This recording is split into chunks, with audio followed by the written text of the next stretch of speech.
All right, and I'm going to record it. So the recording has started. Good morning, everyone, and welcome to the first Sunday school for fall 2020 for adults, and that is Ordinary Courageous Christians. Today we're going to highlight Dr. Catherine Meeks of the Absalom Jones Center for Racial Healing in Atlanta. Hi, Marshall. Just to let you and Laura know, we are recording this meeting to put on our YouTube channel. It doesn't get sent out to everywhere, but for people to watch it later. All right, Addie, will you start admitting people? Can you start admitting people? I made you co-host. Okay, thanks. All right, Addie Tapp is with us. She's our new young adult director. Addie, Marshall, and Laura have a young adult. He's still in town, right, Marshall? He is still in town. Yeah. Okay. So, all right, I'm going to start us out with a collect. Find it. All right. If you'll mute yourselves, please. This is a collect for courage. Who shall separate us from the love of Christ? Shall trouble or hardship or persecution or famine or nakedness or sword? No, in all these things we are more than conquerors through him who loved us. Romans 8:35 and 37. Lord our God, what can separate us from your love? Can trouble or fear or persecution or hunger or nakedness or peril or the sword? In all these things we are more than conquerors through him who loved us. Dear Father in heaven, we long for your courage. You will answer our prayers again and again and grant us strength. The power of your Spirit, the only power that can strengthen us. We thank you for all you have done for us. Help us onward from victory to victory until everything on earth is won for the good, to your honor among all humankind. Amen. Okay. So what we're going to do this morning is we are going to listen to a podcast. This is the pilot episode, which actually aired August of 2019. I'm sorry, middle of a little introduction about the class. Courage is the subject because we're going through this unusual and unseemingly unending time. We need to summon up the courage to continue.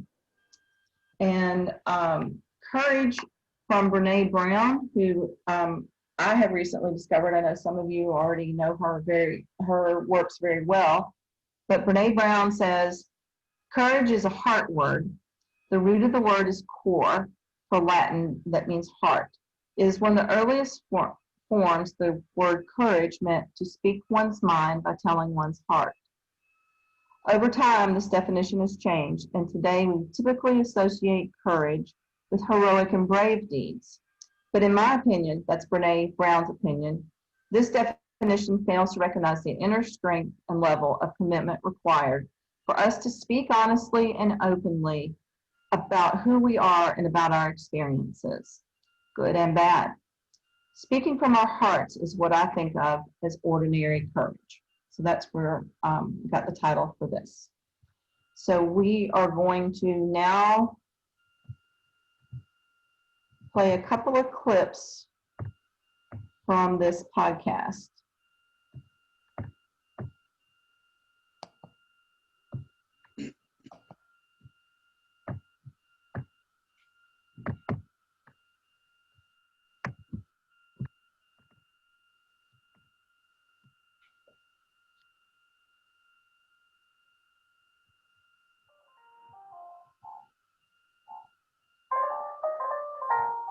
Can y'all hear that?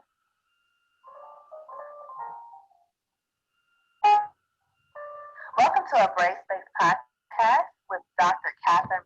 I'm your host, Chelsea Glasgow. The Brace-Based podcast will support the work of the Absalom Jones Center for Racial Healing in its mission of creating brace space where the truth can be told. I am so honored to be sharing this platform with you, Dr. Meeks. How are you? I'm well, and it's great to be here with you, Chelsea. Yes, excellent. Would you please start to share with our listeners a little bit more about yourself? Yes, well, I've been doing this work for the last 50 years. And so it's really a vocational thing for me and not just something that it's kind of an academic endeavor. And the Center for Racial Healing is the outgrowth of about 10 years worth of work in the Episcopal Diocese of Atlanta that started out with me chairing the Commission for Dismantling Racism and moving our work in a way that caused us to become a resource for the entire Episcopal Church, thus making it possible and viable for the presiding bishop and the Diocese of Atlanta to form a partnership to create the Center for Racial Healing, which is a resource for the whole church. And so the Absalom Jones Center for Racial Healing, which is located across the street from the Atlanta University Consortium, is a resource for the entire Episcopal Church in the United States and 11 countries.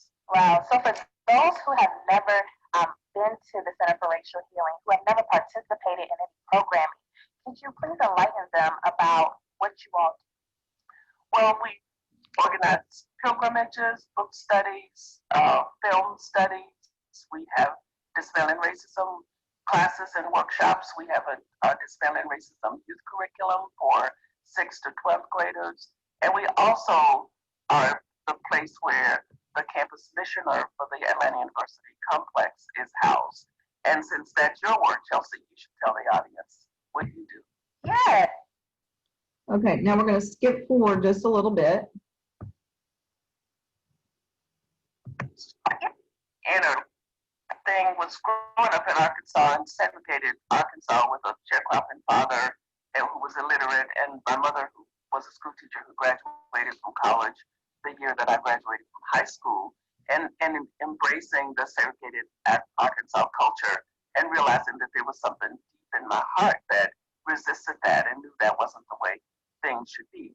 And then also hearing my father talk about the death of my brother who died because we were Black and poor and couldn't get access to medical care. So growing up with that environment and that kind of backdrop of that family history really pushed me forward to let me find out how you can be free in this country. How can I be liberated?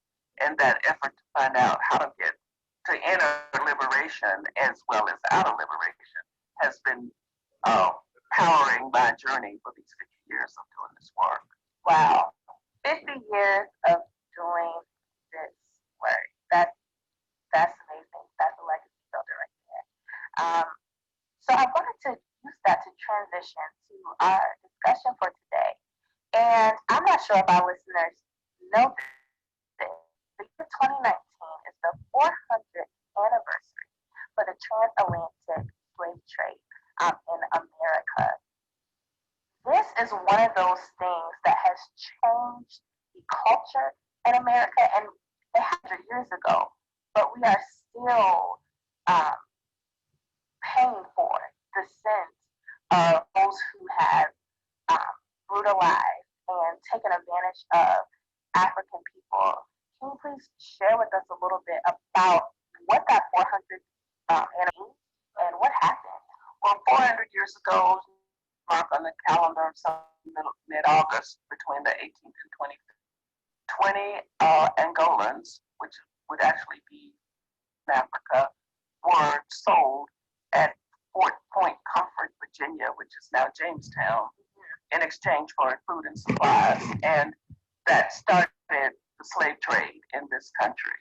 And people might be also interested to know that the first slave baby that was baptized out of that period was a little baby named William, who was baptized as an Episcopalian, actually an Anglican at that time, which is fascinating to think about. That transaction set that whole system afoot that ended up being the transatlantic slave trade. And people who know anything about the history knows how that has progressed. And as Brian Stevenson has said, we didn't ever get rid of slavery, we just let it evolve. So we went from slavery to lynching and terrorizing Black people, and then we went to all of the other steps of now the prison industrial complex and using the death penalty and 21st century police killings. All of those things are the outgrowth of that slave trade, because when we set a thing up of these people are not as good as white people, and whatever you do to them is okay. So that's where our legacy is. I mean, that's a piece of the legacy that the center it grows out of that. If that hadn't happened, we wouldn't need the center more than likely. Yes, as a response to and the discussion of race. So I know you mentioned that during the Atlantic slave trade, that was one of the first times that race was a dictator of your status. That's right. I mean, slavery is an ancient thing. I mean, slavery in the Bible. So slavery's been around a long time, but people were made slaves for different kinds of reasons. And even in Africa, if you were made a slave, it was because your village, there was a war, and your village lost, and then that village got taken as slaves. But when they brought those people into the new village, they had all kinds of rituals to make them become a part of that particular village. So you weren't seen as a being. You weren't seen as a thing, as property. So this idea of skin color, the dominating reason why you were a slave. You're a slave because you're black. And because you're a slave, you're a thing rather than a person. That notion was put into place in the transatlantic state in ways that Africans didn't really understand. Africans didn't really know what slavery was like. Folks they were helping to sell to come here. Now, that's no excuse for doing it. Of course, I'm not trying to make excuses for them. But I understand that they had a different understanding of what slavery was. And so when they hear now, when you go back and you talk about what and the slave experience in America, it's a big surprise to them because they were used to, you bring the slaves in, yeah, you're still not free. So where it's indefensible. So I want to always say that at least a half a dozen times when I talk about this, because I'm never going to be somebody defending slavery.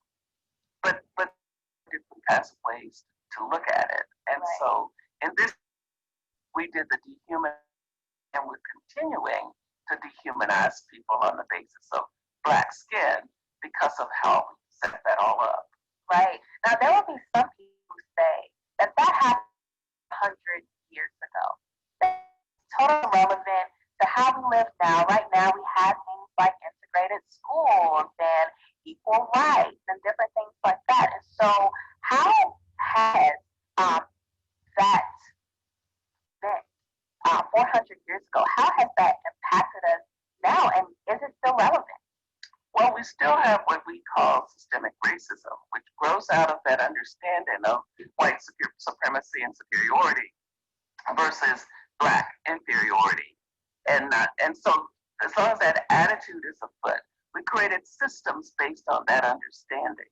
And we have set those systems in place, and we denigrate people on the basis of their skin color. And we created a whole bunch of other negative things that have come out of that. And also within the black community itself, there's been a lot of internalizing of those oppressive structures. And so we have a lot of work to do because those systems are in place, because slavery didn't end. We just found ways to reiterate it. So the prison industrial complex is an absolute concrete strategic plan that grew out of slavery. I mean, we went to convict leasing, which helped to put people back into an enslavement kind of state, right not long after slavery ended. So emancipation, because slavery didn't end, but emancipation happened, and then we started convict leasing. So you are out walking around, you're freed slave now, but you don't have a job, so you get picked up and put on the chain gang. You're re-enslaved. And then we went from that to the mass incarceration. We've got more black and brown people in jail in this country than any other industrialized nation on the earth. So that's a clue that we didn't get rid of that system. And we're building more prisons every day for them. And we don't do what we need to do in education to circumvent that. We look at third grade failure rates and decide how many prison beds we need, instead of looking at third grade failure rates and decide how much better do we need to do education. Right. And I think, that's one of our major issues is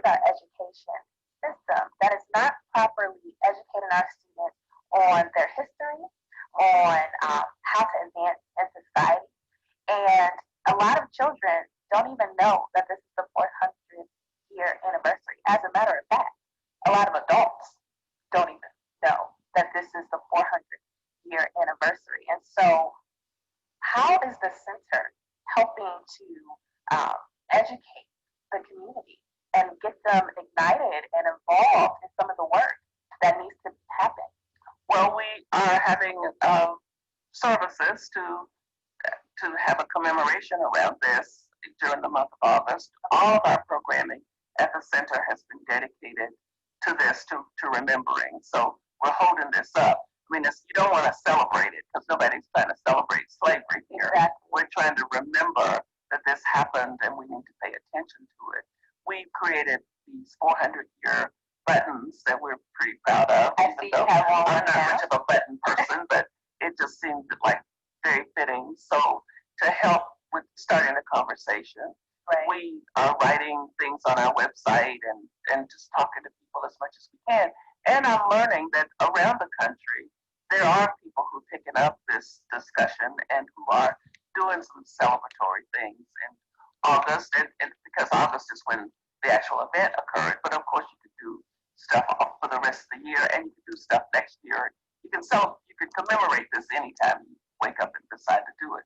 Right. But we're trying to create more consciousness, because as in the introduction you said, we're a great space where we try to tell the truth at the center. So this is not truth to just be told. The 400th anniversary in 2019, we need to keep telling this truth, and we need to keep holding it up in front of people as we move along in the 21st century. But we're going to keep doing everything we can to keep it in front of people. Yes. So how do you, what advice would you give to someone who is trying to commemorate this event, to someone who is trying to recognize the disparities and do something about it? Well, I think in the first place, you don't need to be knee-jerky. You need to think about a plan. I mean, part of what we don't do in trying to do this work is understand that it's long-term, it's really lifetime, and that you need to have a plan, and that you need to allow the work to evolve in ways so that it creates some energy for itself, so that it's organic, so you don't burn yourself out, because you can get burned out pretty fast trying to do this kind of work. And then you have to start in a place that makes sense for where you are. So you could start with book studies, film screenings, conversations, Bible classes, whatever. I mean, you just need to look at your particular parish or environment and say, this makes sense for us to do, and start there.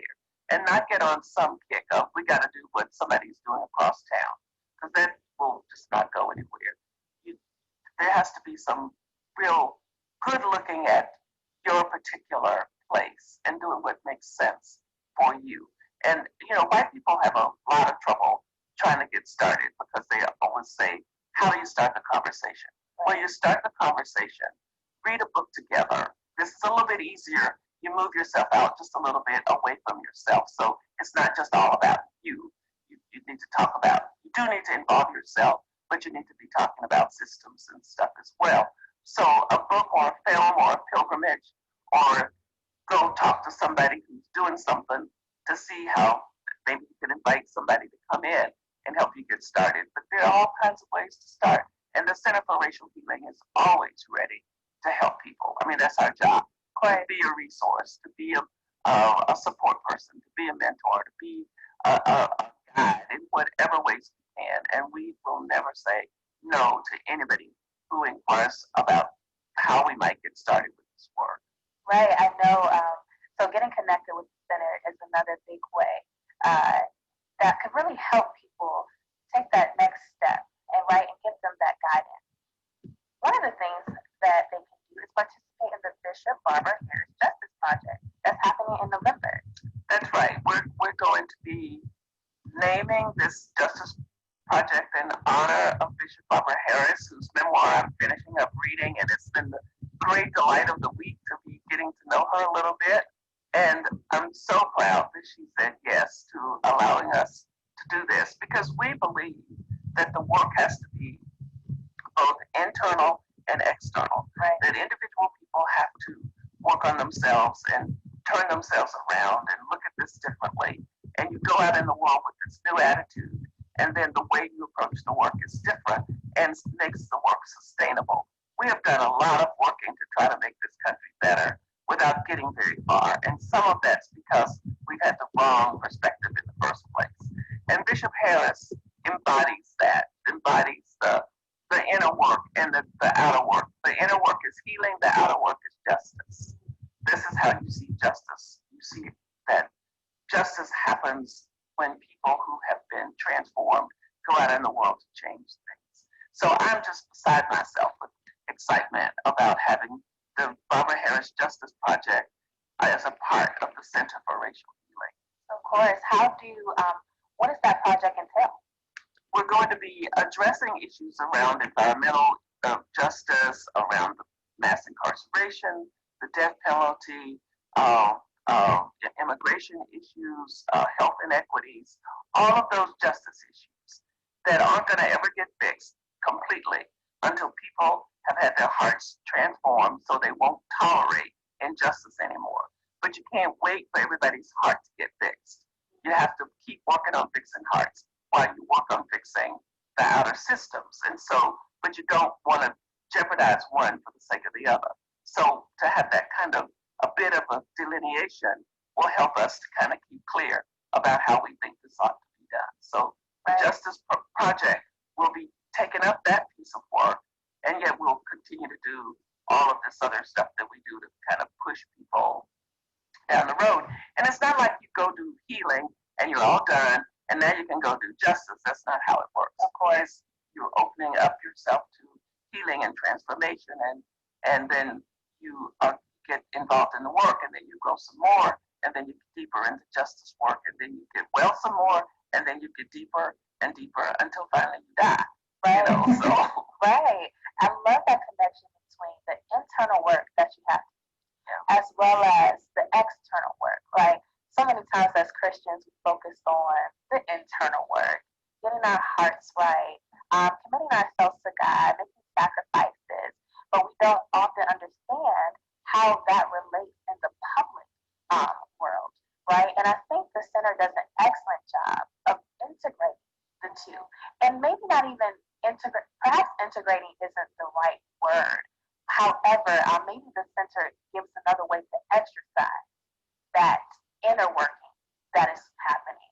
Right, and I think that you're right about people thinking that the internal I gotta get myself right. But then on the other hand, there are people who get so busy trying to change the outer world, they don't think that, I'm progressive, I know what I'm doing. And nobody is together. All of us are still a work in progress. So we've got to be always interrogating ourselves, as Bell Hooks says, you should be interrogating yourself. So what I'm wanting to say all the time is that when we get on this journey, we're on this journey to become the people God put us on the earth to be. And there's a whole bunch of stuff we need to learn to do that. And then we've got this world that we've messed up that we need to fix, because this is not how God meant for the world to be, with people being treated wrong and all that. So then we have to hold those two things in our hands and go forward. You don't get to just do one or the other. Even it's much harder to do both than it is to do one or the other, which is why people are trying to do one or the other. But it doesn't work, and so it doesn't work really.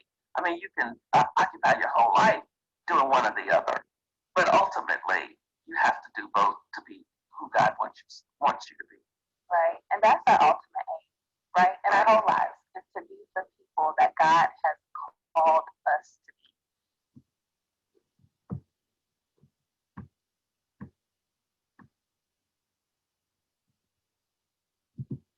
be. Okay, so today we have with us two, I hope y'all enjoyed that. She had some hard things to say in there. She's brave. The beginning talks about the Absalom Jones Center for Racial Healing in Atlanta, and it is designated as the resource for the Episcopal Church for racial healing. So I encourage you, I'll put some links in the end of this. But we have today with us Karen Bishop, who are and this was kind of serendipitous that it happened. They've been members since 2016, and guess what? Barbara Bishop Harris was the one who confirmed them. So I'm going to let them, or Harrison, if you have questions for them, or let them reflect a little bit on what Dr. Meeks had to say. Either way. Kara, Chris? Yeah, so we started our journey courageously, I think 10 years ago. I think she said best, Dr. Meeks, we're all a work in progress. For us, we became a multiracial family 10 years ago. We came up against family that did not agree, community that did not agree. And in that, we have, in the past 10 years, tried to create a village where all belong and all are welcome. But we've had to have those conversations with our children that we never thought we'd have. Being an all-white family and then going to a multiracial family, having conversations. Like I can remember one time coming home from church and just having all the kids in the car. This was in Atlanta, and I got stopped, pulled over by a police officer for speeding. Anyway, and he looked real hard in the back seat, and those two kids didn't look like me,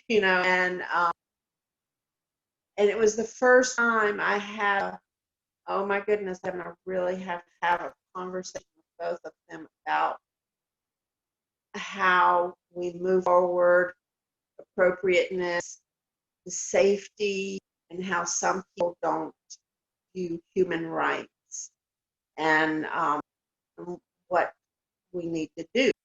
And when, as they get older, get pulled over, or, just so we can make it home alive, especially like right now when we're in time. And those are uncomfortable conversations and that we've had. And then we've been met with stares in the grocery stores. And usually when it's just one or the other of us along with the children, people look at us like, especially when they're younger, like you couldn't find a white spouse, you got mixed race children, and then when we're together, it's a whole different attitude. You go, oh, they're so beautiful. How long have you had them? And so just having the conversation, asking them how they feel, and then having conversations, volunteering at school, and then, oh, that's your mom, and she's white. And but just giving the foundation to be able to know who they are, be proud of who they are, and but support them and meet them in the need. And to expand on what Kara said, having Benny, our 18-year-old daughter, biological daughter, I never had to worry about telling her, hey, son, or Bonnie, or either one, hey, if you ever have a confrontation with the police, don't talk back. You keep your hands where they can be seen. You don't, you have to be careful. And it's all because the color of your skin is gonna be feared. So with family, we have been able to merge and plant those seeds of change, and everybody is welcome. I mean, now, where before was, we don't know how this is gonna go, and but now it's a great thing, and our family thrives, and they're welcomed, and but it has created some conversations that we didn't really think about. And but it's been a good experience, I will say, being their mom and being their dad, just being able to be there for them that need and stand in the gap. Well, and it even goes beyond biological adopted family, adopted legally and adopted, not not illegally, but we have an aide that can work for us. She has no family in the United States. She's from Cameroon, and she came to work for us, and we adopted her, took her in. She's our own, and she worked through and got her nursing degree, and is a traveling nurse now. And she comes and visits us regularly, has dinner with us, and I'm going to be speaking at her wedding. She's going to have an interracial wedding herself, a white guy, and I'm going to be speaking. Between me, us, and another family, he's walking down the aisle, and I'm doing the toast, and so you've got to get beyond seeing the color of the individual and see the heart and soul of Yeah, she's a wonderful person. She and I have had a lot of hard conversations that I think people are scared to have, like having Kara, I think you have a story about that. One of my questions to the group was, tell about a time the family member or friend showing courage. And I think you have a story about, I forgot her name now. Yeah, Francine. So we're at the pool this past summer, and with quarantine, they had not allowed us to have visitors, and so I was not aware of that. We put our stuff down, and the gate guard comes over to us, and she's yelling at me, and do all these people live in your home? And my friend is from Africa. She's, hold on, there's no need for all of the shouting. And I said to the lady that I understand this is an extremely hard message to deliver. Nobody wants to, say, hey, your guest has to leave.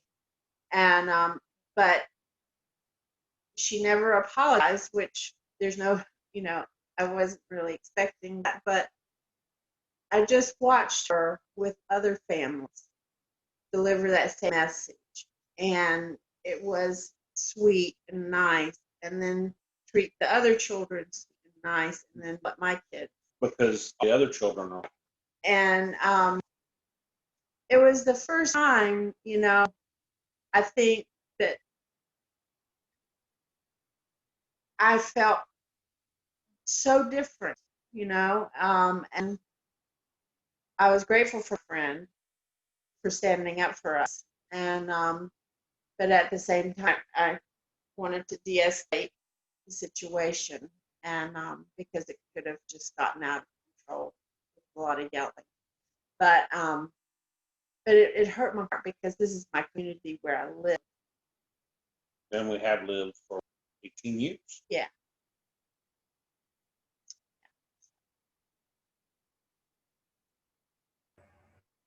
Group, where do you see courage in Dr. Meeks' life, or where do you see courage in your own life?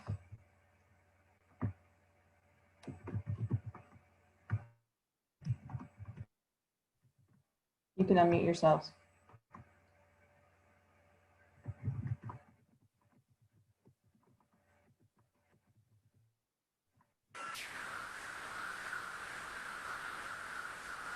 Ready?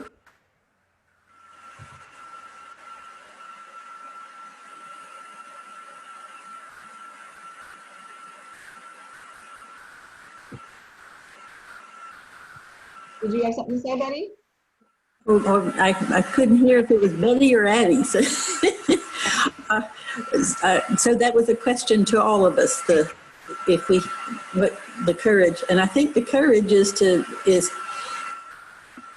finding the right language to ask the questions and to help communicate what's on your heart. I think that is a big step. And it sounded like Dr. Meeks was accomplishing that by providing us with good practical vocabulary and a series of events, basically. And it just, I heard someone say that was hard to listen to or hard to hear. And I think a lot of what we experience is just trying to recognize, well, where do we fit into that picture? And it's just sort of a hard adjustment or transition. So I think that may be a part of the awkwardness or you were talking about, Karen, Chris, you were talking about the person, the gate, the guard gates, different demeanor with the being harsh with you and your family versus the other families. And so it's just seeing where you fit in all that and recognizing the big picture. And it's very awkward and it's a struggle and you just hesitate to step into it. And so I think that's a part of the transition and what the healing seems to be all about, where you're trying to remove the awkwardness and you're trying to, for example, I mean, this is not an equivalent, but let's say, for example, we're in the midst of this virus and you notice when you go to places where you see people wear masks and where you see them not wear masks. So there's some awkwardness with adjusting to that need in our society right now. And so it just sort of and then after a while you go and it feels like, oh, I've got my mask on and it's no big deal because we all have masks and that's what we need to do.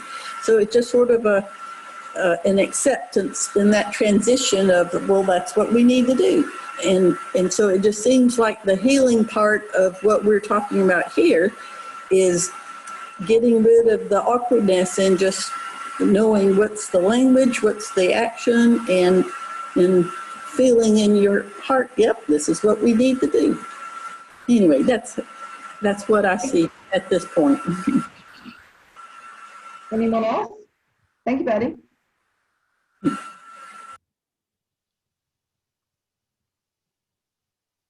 Harrison?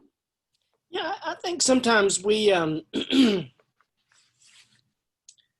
we get bogged down in thinking that courage really involves, taking some huge stand, doing something significant.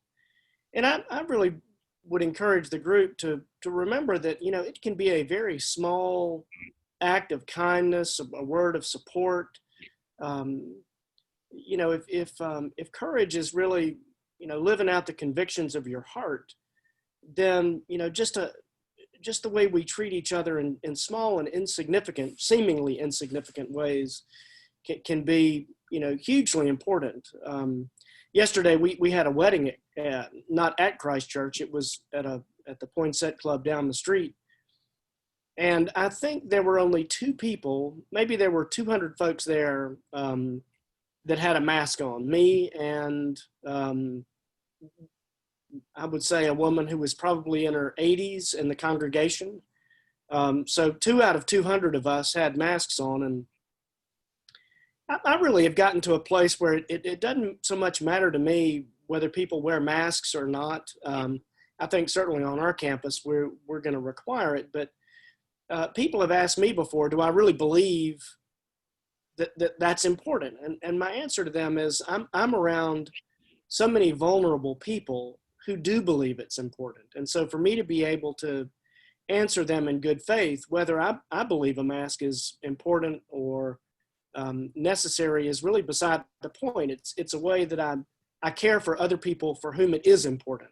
And so I think, that's just a really small, sort of insignificant way in which, I'm able to, I don't know, maybe model or demonstrate courage, not because it's something I believe in or not believe in. It has to do with my, sort of love for people. The other thing I would say, I would take a little bit of an exception with Dr. Meeks.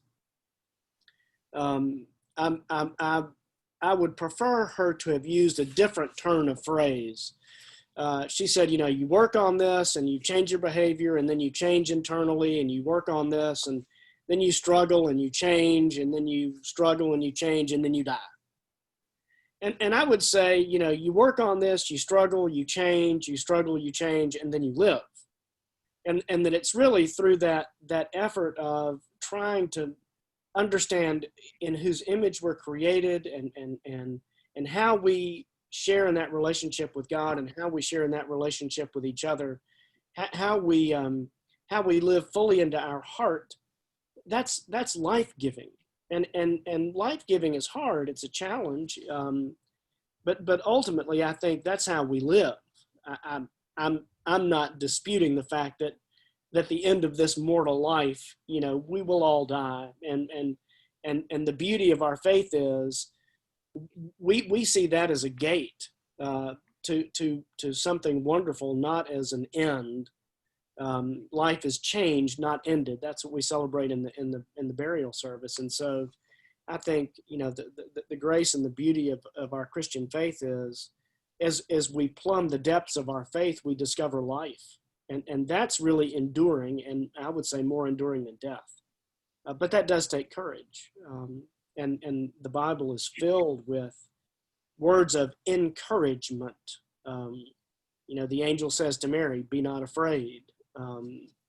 So many places throughout Holy Scripture where we're encouraged, meaning that we're enheartened, we're emboldened to live out our faith, and in living out our faith, we really discover life. Great. Well, with that, I encourage you to look at these resources. It's time for us to wrap up, and Harrison's going to close us with a prayer, but I will put the resources in the chat. Y'all can stay on for a little bit longer if you don't. Yeah, I'll close us to church or anything. I don't know where Harrison is to go. I'll close us with a prayer out of our prayer book. This is at the end of our prayer book. There's a whole host of collects or prayers that I think are wonderful ways to sort of remind us who we are and whose we are. And when you have time, it's worth the effort to look into the back of the prayer book and see these prayers. But this is the prayer for the human family out of the prayer book. So the Lord be with you. Let us pray. Oh God, you have made us in your own image and redeemed us through Jesus, your Son. Look with compassion on the whole human family. Take away the arrogance and hatred which infect our hearts. Break down the walls that separate us. Unite us in bonds of love, and work through our struggle and confusion to accomplish your purposes on earth, that in your good time all nations and races may serve you in harmony around your heavenly throne, through Jesus Christ our Lord. Amen. Amen.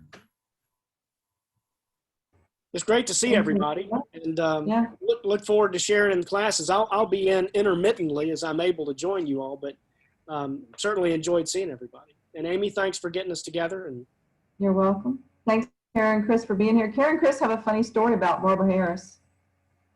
If y'all have time to hear it. A little background, if y'all don't know, Chris might look familiar to you. He has served as Bishop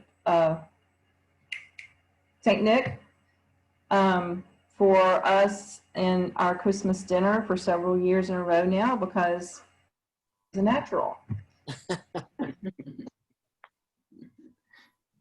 Go ahead, Kara or Chris. During our confirmation 2016, we were at the altar, and Bishop Harrison comes to care first, and you know, does her thing, Confirms, yeah. confirms her, and then gives her a kiss.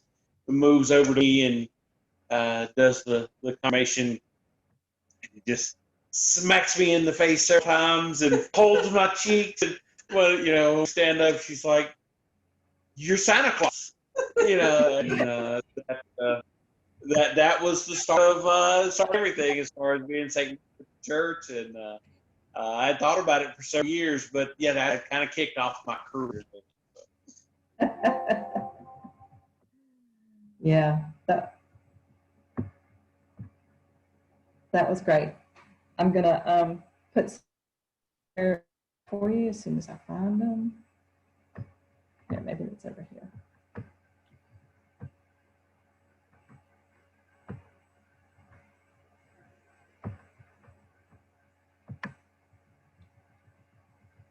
There it is.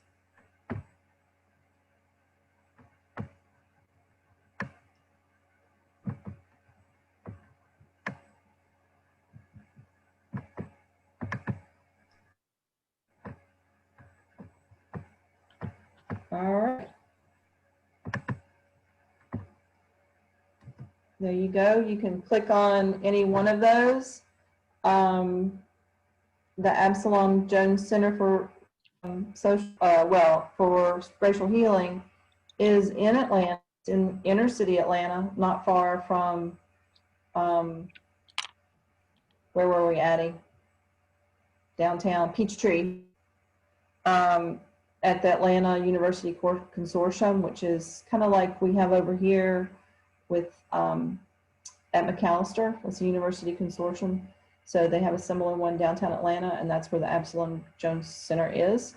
The young lady that was interviewing Dr. Harris is the missioner there on campus for the students. And it is a resource for the Episcopal Church. They have all sorts of things, and if anybody wants to start on a plan, think about what they want to do, start a book study, read a book together, get in touch with me and we can see what happens. All right, great. Thank y'all for joining today. Thanks. Y'all have a great day. Take You care. too. Bye-bye.